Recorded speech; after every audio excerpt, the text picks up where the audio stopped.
Hello everyone, I'm Bob and welcome back to some more internet spaceships. Alpha 3.1.4 of Star Citizen is now live. The live patch dropped yesterday when no one was expecting it. My own guess will be because they actually want to start build iterations now for the end of June for when 3.2 is due. At least that's my secret hope. It's not like I want to fly my 600i or anything. This means that we've had a whole host of changes. Most importantly, however, is that a lot of the ESP and IFCS for our ships have changed. And although CIG has stated that the work isn't finished, it is a lot better. Many ships will notice a different feel to flying them now, such as faster takeoffs, because the landing thrusters have been made more powerful for planetary takeoffs. Ships that are larger will feel weightier in atmosphere, that kind of thing. Larger ships may need to use landing mode to get initial altitude by strafing up basically, and then lean back and use the main thruster for escape velocity. It's all very cool now. Your ship will also feel different and respond differently whilst you're entering an atmosphere, such as Damar's now as well, as changes have been made to atmospheric drag to make it more realistic. Although I assume your shields will still protect you and you won't burn up or explode, which would make things a lot more interesting if also frustrating. Ship combat will feel better too, although it still needs work, as by CIG's own admission it still needs retuning, although it is a lot more fun.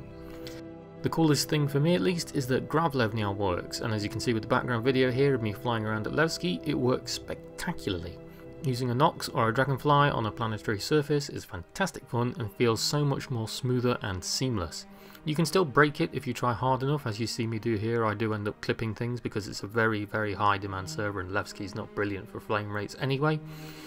Doing things such as strafing down too much and silly things like that.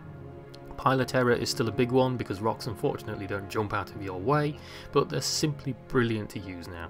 And the top speed of something like a Nox is only limited by planar velocity now, so it could potentially reach insane speeds using an afterburner on a long straight. Keep an eye out for that in 3.3 when we get something like Hurston. These changes go hand in hand with a few bug and crash fixes. The most important of which is that when you rejoin a server after a crash or going to bed, you won't get empty ship list anymore. Yay! So, a new patch also means a character reset. When you first wake up after you've created your avatar again, you'll be reset back to 5000 UEC and you'll be back in your green RSI space pyjamas. So, what can you do to get some money quickly for buying the armour and weapons that you want? You could complete the missions that you're presented with, of course, although these can take a lot of time, such as the delivery missions. Missing person reports are good for fast money if you're on a relatively fresh server and the missing crew missions haven't been cleaned out by everyone else yet. You can also wait for the mission that will authorise you for bounty hunting. Basically it will be issued to you like a test, and upon completion you'll start seeing bounties in your general tab that you can collect from destroying NPCs or other naughty players. These are fast and easy money once you have that ability and if you're half decent at dogfighting. Or you could of course go with the old staple, which is of course trading. I'll link the Google Doc in the description of the video for prices and such, but the TLDR is that drug running for the most part is still king. I say mostly because it has a few caveats now, especially in the first few days of the patch launch. Firstly, everyone and their mother will be drug running to make quick money, so expect to run into various personalities at the drug lab more often in the early days of a patch landing. Many will be friendly, I imagine, and be quite amused that there's a lot of people there. However, many will also want to shoot you to pieces first and then teabag the remains afterwards, so keep that in mind. Secondly, many people running drugs means that drugs aren't always available at the lab straight away. You may have to wait until it appears they've been restocked. Basically stand around for a few minutes and then try the terminal again. This means lost time and more potential for the aforementioned distasteful individuals who don't like to share to turn up as well.